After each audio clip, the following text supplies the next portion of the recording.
আমি আজকে করব মটর পনির। তো মটর পনির তৈরি করার জন্য আমি দেখুন যতটুকু আমার মটরের প্রয়োজন সেইটুকু আমি ছাড়িয়ে নিয়েছি আর দিয়ে দিয়েছি 1 গ্লাস জল। তার সাথে দিয়ে দেব একটুখানি নুন, দেখুন 1 চামচ ছোট চামচের নুন দিলাম, দেব চিনি। এটা দিয়ে আমি অন্তত 10 মিনিট ফুটিয়ে নেব। নমস্কার, পশ্চিম মেদিনীপুর থেকে পুতুলের হোম কিচেনে আপনাদের সবাইকে জানাই স্বাগত। আশা করি আপনারা সকলেই খুব ভালো আছেন, আমিও খুব ভালো আছি। আজকে আপনাদের যে দেখাবো, প্রথমেই বলেছি মটর পনির। তো তার জন্য আমি কি কি মশলা নেব সেটা আপনাদের দেখিয়ে দিই। প্রথমেই নিয়েছি দেখুন ফুলের মতো কাটা হয়ে গেছে, কিন্তু এটা সেই উদ্দেশ্য নয়, এটা বেটে নেওয়া হবে মিক্সিতে। তো নিয়েছি আমি একটা বড় সাইজের একটা টমেটো, নিয়েছি দেখুন 8 কোয়া মতো একটু মিডিয়াম সাইজের রসুন, আর মোটামুটি 1 ইঞ্চির মতো আদা নিয়েছি, একটা বড় সাইজের, খুব বড়ও নয়, মিডিয়াম সাইজের একটা পেঁয়াজ, কতগুলো কাজু বাদামকে আমি ভেজে রেখেছি এখানে শুকনো কড়াইয়ে, আর নিয়েছি 1 বড় চামচের চারমগজ, আর দেখুন 1 টুকরো হচ্ছে জায়ফল ভাঙা, অল্প একটু নিয়েছি, বেশি নেওয়ার দরকার নেই। আর এখানে রেখেছি একটা মিডিয়াম সাইজের পেঁয়াজকে কুচিয়ে রেখেছি। তো ব্যাস এইগুলো এখন আমি বেটে নেব মিক্সিতে। তো বেটে নেওয়ার পরে আপনাদেরকে পুরো রান্নাটা দেখাবো। আর প্লিজ রান্নাটা দেখতে দেখতে আপনারা লাইক, সাবস্ক্রাইব আর শেয়ার করতে একদম ভুলবেন না। আমার সুন্দর ঘরোয়া পদ্ধতির রান্নাগুলো নতুন নতুন বন্ধুদেরকে দেখার সুযোগ করে দেবেন। তো এখন আমি এগুলো সব মিক্সিতে নিয়ে নেব। সবার শেষে দেব আমি টমেটো। এগুলো কোনো রকমই আমি ভাজাভুজির কোনো ঝামেলা রাখছি না। দেখুন আমি সব একসাথে নিয়ে নিচ্ছি। পেঁয়াজ নিলাম, চারমগজ, আদা, রসুন, আর দিয়ে দেবো এখন আমি ঝালটা আপনারা যে যেরকম পরিমাণ মতো খাবেন সেই বুঝে দেবেন। দিয়ে দিলাম 3টে কাঁচা লঙ্কা।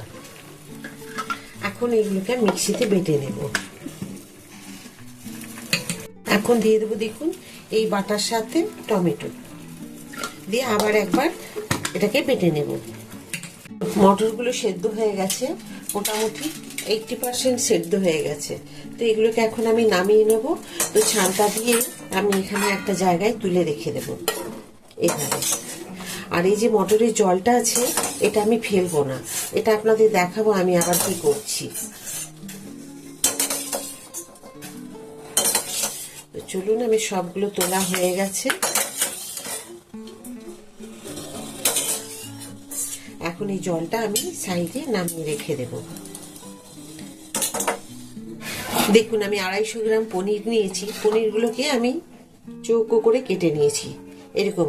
আপনারা স্কোয়ার না হলেও ডায়মন্ড শেপে কেটে নিতে পারেন, যেগুলো আপনার হচ্ছে বরফি টাইপের, সেগুলোকেও কেটে নিতে পারেন।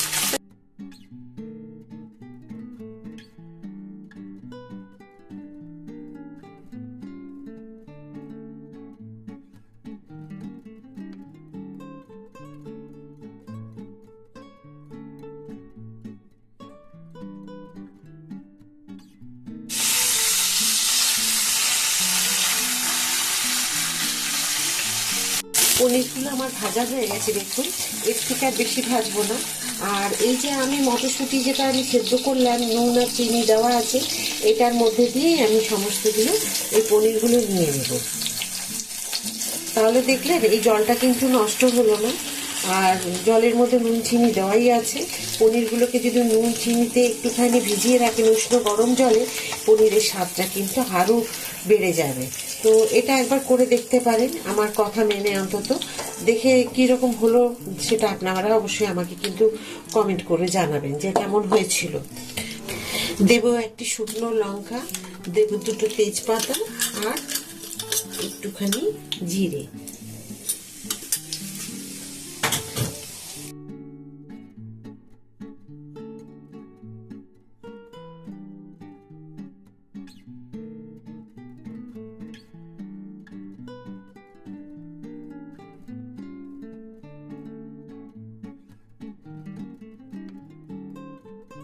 এবারে দিয়ে দেব যে বেটে রাখা মশলা।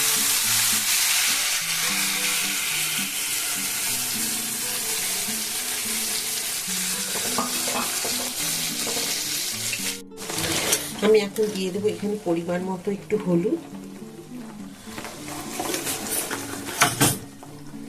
একটু দেব নুন,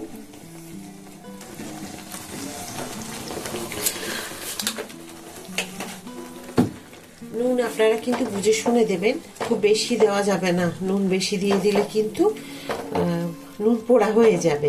আর টমেটো অতিরিক্ত দেওয়ার দরকার নেই, প্রয়োজন মতো যেটুকু টমেটো দেওয়ার দেবেন। আর দইয়ের এখানে কোনো প্রয়োজন নেই যে দই দিতে হবে তা না, চাইলে আপনারা এখানে চারমগজ কাজু বাদামের ব্যবহার করবেন, কারণ দইয়ের এখানে কোনো প্রয়োজন নেই।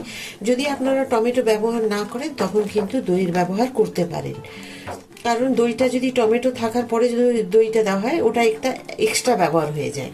তো চলুন এখন দিয়ে দেবো একটুখানি মিষ্টি। আমি পরিমাণ মতো যেটুকু চিনি লাগবে ওইটুকু দিয়ে দিলাম। এখন আমি একটুখানি দিয়ে দেব ধনে গুঁড়ো, অল্প একটু দেব, একটুখানি জিরে গুঁড়ো, ব্যাস এগুলো দিয়ে এবার আমি একটু হাই ফ্লেমে 2 মিনিট মতো কষিয়ে নেব। বেশিক্ষণ কষাবার কোনো দরকার নেই। এটা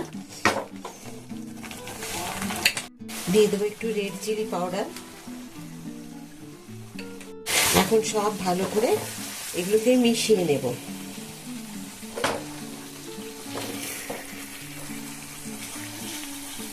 এখন এই মেশাতে মেশাতেই আমি যেগুলো রেখেছি মটরগুলোকে একটুখানি সেদ্ধ করে এগুলোকে এখানে দিয়ে দেব।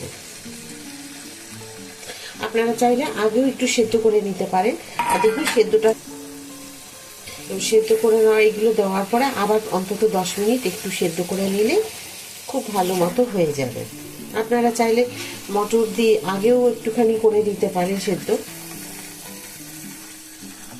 তো এখনকার মটরগুলোকে যদি আগের থেকে করে নেওয়া হয় সেদ্ধ খুব ভালো হয়, পনিরের সাথে দিলে কিন্তু খুব ভালো একটা হবে না, কারণ পনির একদম ঘাটা হয়ে যাবে সেদ্ধ হতে হতে।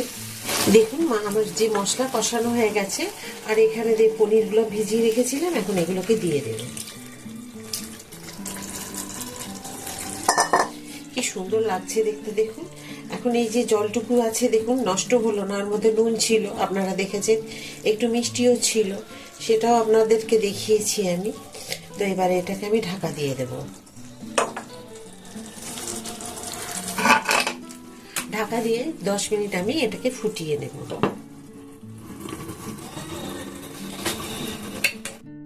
আমি এখন ঢাকা খুলে দেখে নেব কিরকম হয়েছে। তো দেখুন একদম খুব সুন্দরভাবে হয়ে গেছে। তো এর মধ্যে আমি দেব একটুখানি আমি পেঁয়াজ ভেজে তুলে রেখেছিলাম আলাদা করে, সেইটুকু দিয়ে দিলাম, ব্যাস। আর এখানে আছে কসুরি মেথি। আপনাদের একটা কথা বলে দিই, কসুরি মেথি যদি ব্যবহার করেন তাহলে ধনেপাতা দেবেন না, আর যদি ধনেপাতা দেন তো কসুরি মেথি দেবেন না, কারণ এই দুটোর গন্ধে একটার সাথে আরেকটার গন্ধ কিন্তু বোঝা যায় না। এখন এটাকে আমি ঢাকা দিয়ে রেখে দেবো।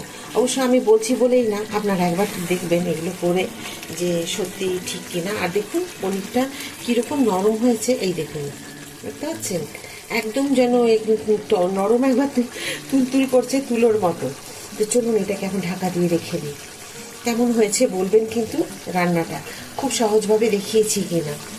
গ্যাস অফ করে দিলাম, এখন আমি এটাকে ঢাকা দিয়ে দিলাম। আশা করি আপনাদের এই রান্নাটা আজকে খুব ভালো লেগেছে। শেষ পর্যন্ত ভিডিওটি দেখার জন্য আপনাদেরকে অসংখ্য ধন্যবাদ। এইভাবেই আপনারা আমার সাথে থাকবেন, পাশে থাকবেন। আর প্লিজ আবার একবার মনে করিয়ে দেবো, ভিডিওটিকে প্রচুরভাবে শেয়ার করে দেবেন, আর লাইক আর সাবস্ক্রাইব করতে একদম ভুলবেন না।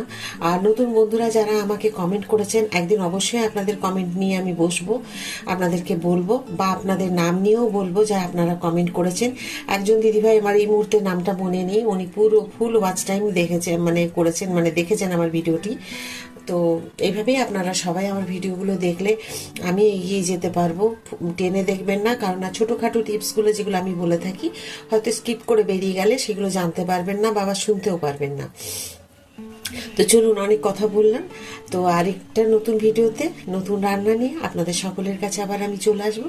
সবাই খুব ভালো থাকুন, এই বলে আজকের ভিডিওটা শেষ করছি। নমস্কার।